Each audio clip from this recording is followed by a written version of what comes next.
ನಮ್ಮೂರಲ್ಲಿ ನ್ಯೂಸ್ 18 ವರದಿಯ big impact. News 18 ವರದಿಗೆ ಸ್ಪಂದಿಸಿದ್ದಾರೆ ಶಾಸಕ ರಾಘವೇಂದ್ರ ಹಿಟ್ನಾಳ್. ಸುದ್ದಿ ಪ್ರಸಾರವಾದ ಅರ್ಧ ಗಂಟೆಯಲ್ಲೇ ಸ್ಪಂದಿಸಿದ್ದಾರೆ. ಬೆಳಗ್ಗೆ ಅಷ್ಟೇ ಸುದ್ದಿಯನ್ನ ಪ್ರಸಾರ ಮಾಡ್ತಿದ್ವಿ. ಆ ಒಂದು ವರದಿಗೆ ಸ್ಪಂದಿಸಿದ್ದಾರೆ ಶಾಸಕ ರಾಘವೇಂದ್ರ ಹಿಟ್ನಾಳ್. ಸುದ್ದಿ ಪ್ರಸಾರ ಆಗ್ತಿದ್ದ ಹಾಗೆ ಅದಕ್ಕೆ ರೆಸ್ಪಾನ್ಸ್ ಕೊಟ್ಟಿದ್ದಾರೆ. ಮಾದಿನೂರ ಹಳ್ಳಕ್ಕೆ ಸೇತುವೆ ನಿರ್ಮಾಣಕ್ಕೆ ಕ್ರಮವನ್ನ ಕೈಗೊಳ್ಳಲಾಗುತ್ತೆ. ಮುಂದಿನ ಆರ್ಥಿಕ ವರ್ಷದಲ್ಲಿ ಮಂಜೂರಾತಿ ಸಿಗಲಿದೆ ಅಂತ ಹೇಳಿದ್ರು. ಸೇತುವೆ ರಸ್ತೆ ಕಾಮಗಾರಿಗೆ 38 ಕೋಟಿ ಅನುದಾನವನ್ನು ತಗೊಂಬರ್ತೀನಿ ನಾನು ಅಂತ ಭರವಸೆಯನ್ನ ಕೊಟ್ಟಿದ್ದಾರೆ. ಮಾದನೂರು, ಕಿನ್ನಾಳ, ಬುಡಶೆಟ್ಟನಾಳ ಗ್ರಾಮಸ್ಥರು ಓಡಾಡಲಿಕ್ಕೆ ಸೇತುವೆ ಇರಲಿಲ್ಲ. ಸೂಕ್ತ ರಸ್ತೆ ಇಲ್ಲದೆ ಕಳೆದ 3 ದಶಕಗಳಿಂದ ಪರದಾಟವನ್ನು ಮಾಡ್ತಾ ಇದ್ದಾರೆ ಅಲ್ಲಿನ ಜನ.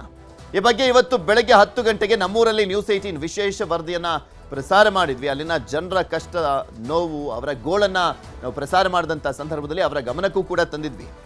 ಸ್ಪಂದಿಸಿದ್ದಾರೆ. ಈಗ ನ್ಯೂಸ್ 18 ಇವತ್ತು ಮಾದನೂರು ಮತ್ತು ಕಿನ್ನಾಳ ಬ್ರಿಡ್ಜ್ಗೆ ವಿಸಿಟ್ ಮಾಡಿ ಅಲ್ಲಿನ ಸಮಸ್ಯೆಗಳ ಬಗ್ಗೆ ಜನರನ್ನು ಮೀಟ್ ಮಾಡಿ ಅಲ್ಲಿ ಆಗ್ತಕ್ಕಂಥ ಏನು ಮಾದನೂರು ಮತ್ತು ಬುಡಶೆಟ್ಟನಾಳು ಮತ್ತು ಸುತ್ತಮುತ್ತಲ ಗ್ರಾಮಗಳಿಗೆ ಓದಲಿಕ್ಕಂತ ನಮ್ಮ ಮಕ್ಕಳು ಇವತ್ತು ಕಿನ್ನಾಳಿಗೆ ಹೋಗ್ತಾ ಇರೋದ್ರಿಂದ ಆ ಒಂದು ಬ್ರಿಡ್ಜು ಇವತ್ತು 38 ಕೋಟಿ ರೂಪಾಯಿ ವೆಚ್ಚದಲ್ಲಿ ಎಸ್ಟಿಮೇಟ್ ಕೂಡ ಇವತ್ತು ನಾವು ಮಾಡಿಸಿದ್ದೇವೆ. ಸರ್ಕಾರ ಮಟ್ಟದಲ್ಲಿ ಸರ್ಕಾರಕ್ಕೆ ಅನುದಾನ ಕೂಡ ಕೇಳಿದ್ದೇವೆ. ಬಹುತೇಕ ನೆಕ್ಸ್ಟ್ ಫೈನಾನ್ಷಿಯಲ್ ಇಯರ್ ಆ ಬ್ರಿಡ್ಜನ್ನು ಅಪ್ರೂವ್ ಮಾಡಿಕೊಡ್ತೀನಿ ಅಂತಕ್ಕಂಥ ಮಾತು ಆಗ್ತದೆ. ಡೆಫಿನೆಟ್ ಕೊಡ್ತಾರೆ ಸರ್, ಗಮನಕ್ಕೆ ತಂದಿದ್ದೀವಿ. ರಸ್ತೆ ಎನಿ ಟೈಮ್ ಯಾವಾಗಾರು ಮಾಡಬಹುದು, ಬಟ್ ಬ್ರಿಡ್ಜ್ ಇದು ಬಿಗ್ ಸ್ಪ್ಯಾನ್ ಇದೆ, ದೊಡ್ಡದಿದೆ. ಸುಮಾರು 360 ಮೀಟ್ರ್ ಲೆಂತ್. ಹಾಗಾಗಿ ಅದಕ್ಕೆ 38 ಕೋಟಿಗೂ ಹೆಚ್ಚು ಎಸ್ಟಿಮೇಟ್ ಆಗಿರೋದ್ರಿಂದ ಅದನ್ನು ಡೆಫಿನೆಟ್ಲಿ ಸರ್ಕಾರದ ಮಟ್ಟದಲ್ಲಿ ಅಪ್ರೂವ್ ಮಾಡಿಸಿ ಕಿನ್ನಾಳು, ಬುಡಶೆಟ್ಟನಾಳು ಸುತ್ತಮುತ್ತಲ ಗ್ರಾಮದಿಂದ ಕಿನ್ನಾಳಿಗೆ ಹೋಗ್ತಕ್ಕಂಥ ಬ್ರಿಡ್ಜನ್ನು ನಿರ್ಮಾಣ ಮಾಡಲಿಕ್ಕೆ ಪ್ರಯತ್ನ ಮಾಡ್ತೀವಿ. ಸಿಟಿ ರವಿ ಪರಿಷತ್ನಲ್ಲಿ ಅಶ್ಲೀಲ ಪದ ಬಳಸಿದ್ದಾದ್ರೂ ಯಾಕೆ? ಸಿಟಿ ರವಿಗೆ ಕೊಲೆಗಾರ ಅಂತ ಹೇಳಿದ್ಯಾಕೆ? ಲಕ್ಷ್ಮೀ ಹೆಬ್ಬಾಳ್ಕರ್ ನ್ಯೂಸ್ 18 ನಲ್ಲಿ ಲಕ್ಷ್ಮೀ ಹೆಬ್ಬಾಳ್ಕರ್ ಅವರು ಎಕ್ಸ್ಕ್ಲೂಸಿವ್ ಆಗಿ ಮಾತನಾಡಿದ್ದಾರೆ. ಆಕ್ರೋಶವನ್ನ ಕೂಡ ವ್ಯಕ್ತಪಡಿಸಿದ್ದಾರೆ.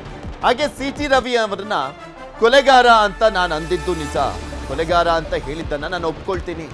ನ್ಯೂಸ್ 18 ನಲ್ಲಿ ಸಚಿವೆ ಲಕ್ಷ್ಮೀ ಹೆಬ್ಬಾಳ್ಕರ್ ಅವರ ಹೇಳಿಕೆ ಇದೆ. ನಮ್ಮ ಪೊಲಿಟಿಕಲ್ ಬ್ಯೂರೋ ಮುಖ್ಯಸ್ಥರಾಗಿರುವಂಥ ಚಿದಾನ್ ಪಟೇಲ್ ಅವರನ್ನ ಮಾತನಾಡಿಸಿದ್ರು. ಈ ಸಂದರ್ಭದಲ್ಲಿ ಲಕ್ಷ್ಮೀ ಹೆಬ್ಬಾಳ್ಕರ್ ಅವರು ಹೇಳಿದ್ದಾರೆ, ಹೌದು ನಾನು ಕೊಲೆಗಾರ ಅಂತ ಹೇಳಿದೆ, ಬಟ್ ಅವರು ಮಾತನಾಡಿದಂಥ ಪದ, ಅದ್ರ ಬಗ್ಗೆ ಆಕ್ಷೇಪವನ್ನು ವ್ಯಕ್ತಪಡಿಸಿದ್ರು. ಅವ್ರು ಏನು ಮಾತನಾಡೋದು ನೋಡೋಣ. ಲಕ್ಷ್ಮೀ ಹೆಬ್ಬಾಳ್ಕರ್ ಸಿಟಿ ರವಿ ಅವ್ರನ್ನ 6 ಬಾರಿ ಕೊಲೆಗಾರ ಅಂದ್ರು. ಹಾಗಾದ್ರೆ ನಮ್ಮ ನಾಯಕರಿಗೆ ಅಪಮಾನ ಮಾಡಿದ್ದಕ್ಕೆ ನಾನು ಸುಮ್ಮನೆ ಕೂತ್ಕೊಳ್ಬೇಕಾಗಿತ್ತೇನೋ? ಹಾಗಾದ್ರೆ ಮೀಡಿಯಾದಲ್ಲಿ ಬಂದಿದೆ. ನಿಮ್ಮ ಪ್ರಕಾರ ಸಿಟಿ ರವಿ ಅವರು ಕೊಲೆಗಾರ? ನಿಮ್ಮ ಪ್ರಕಾರ ಯಾವ ರೀತಿ ಯಾವ್ದಾದ್ರು ಅವ್ರ ಮೇಲೆ ಕೊಲೆ ಆರೋಪ ಇದೆಯಾ? ನಮ್ಮ ನಾಯಕರನ್ನ ಆ ರೀತಿ ಆ ಒಂದು ಶಬ್ದದಿಂದ ನಿಂದಿಸ್ತಾ ಇದೆ. ಹಾಗಾದ್ರೆ ಅವ್ರು ಅದಾಗಿದಾರಾ? ಅದ್ರಲ್ಲಿ ರಿಯಾಲಿಟಿ ಇದೆಯಾ? ಅದ್ರಲ್ಲಿ ಸತ್ಯ ಇದೆಯಾ? ಇವತ್ತೇನು ಸಿಟಿ ರವಿ ಏನು ಸತ್ಯ ಹರಿಶ್ಚಂದ್ರನ? ಏನು ತ್ರಿಕಾಲಜ್ಞಾನಿನ? ಏನು ಬ್ರಹ್ಮನ? ಇವ್ರಿಗೆಲ್ಲನೂ ಗೊತ್ತಿರುತ್ತಾ? ನಮ್ಮ ನಾಯಕರಿಗೆ ಅಂದಂತ ಸಂದರ್ಭದಲ್ಲಿ ಅದನ್ನ ಪ್ರೊಟೆಸ್ಟ್ ಮಾಡೋದು, ಅದನ್ನ ಖಂಡಿಸೋದು, ಪ್ರತಿಭಟನೆ ಮಾಡೋದು, ವಿರೋಧ ಮಾಡೋದು ಅದು ನನ್ನ ಹಕ್ಕು. ಒಬ್ಬ ಪಕ್ಷದ ಸಾಮಾನ್ಯ ಕಾರ್ಯಕರ್ತೆಯಾಗಿ ನನ್ನ ಪಕ್ಷದ ಅಧಿನಾಯಕನನ್ನ ಪ್ರೊಟೆಸ್ಟ್ ಮಾಡೋದು ನನ್ನ ಹಕ್ಕು. ಅದಕ್ಕೋಸ್ಕರ ನಾನು ಅಂದಿದ್ದೀನಿ. ನೋಡಿ, ನಾನು ಅವ್ರಿಗೆ ಹೇಳಿರೋದು ಒಂದೇ ಪ್ರಶ್ನೆ, ನೀವು ಅನ್ಬಾರ್ದ ಮಾತನ್ನ ನಮ್ಮ ನಾಯಕರಿಗೆ ಹೇಳಿದೀರಾ, ಅದಕ್ಕೆ ನೀವು ಮುಗ್ಧ 3 ಜನರ ಜೀವ ಹಾನಿಗೆ ನೀವು ಕಾರಣ ಆಗಿದ್ದೀರಾ. ಹಾಗಾದ್ರೆ ನೀವು ಕೊಲೆಗಾರ ಅಂದಿದ್ದು ನಾನು ನಿಜ ಅಂತ ಹೇಳ್ತೀನಿ. ನಾನು ಅಂದೆಲ್ಲ. ಆದ್ರೆ ಅದೇ ಸಿಟಿ ರವಿ ಅವ್ರು ಏನ್ ಹೇಳ್ತಾರೆ?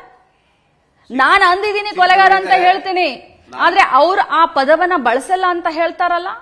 ನಾನು ಫ್ರಸ್ಟ್ರೇಟ್ ಅಂತ ಹೇಳಿದೆ ಅಂತ ಹೇಳ್ತಾರೆ ಸಿಟಿ ರವಿ ಅವರು. ಫ್ರಸ್ಟ್ರೇಟ್ಗೆ ಇನ್ನೊಂದು ಪದಕ್ಕೆ ವ್ಯತ್ಯಾಸ ಇದೆ ತಾನೇ? ತುಂಬಾ ಇಂಗ್ಲಿಷ್ ವಿದ್ವಾಂಸರು, ಇಂಗ್ಲಿಷ್ ತುಂಬಾ ಬರುತ್ತೆ.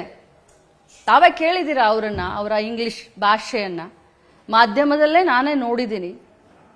ಇಷ್ಟೊಂದು ವಿದ್ವಾಂಸರ ಫ್ರಸ್ಟ್ರೇಟ್ ಅಂದ್ರೆ ಮೀನಿಂಗ್ ಏನು? ಫ್ರಸ್ಟ್ರೇಟ್ ಅಲ್ಲಿತ್ತ? ಫ್ರಸ್ಟ್ರೇಟ್ ಅನ್ನೋಂಥ ಭಾಷೆ ಬಳಸಲಿಕ್ಕೆ ಅಲ್ಲಿ ಏನಾದ್ರೂ ಸಂದರ್ಭ ಇತ್ತ?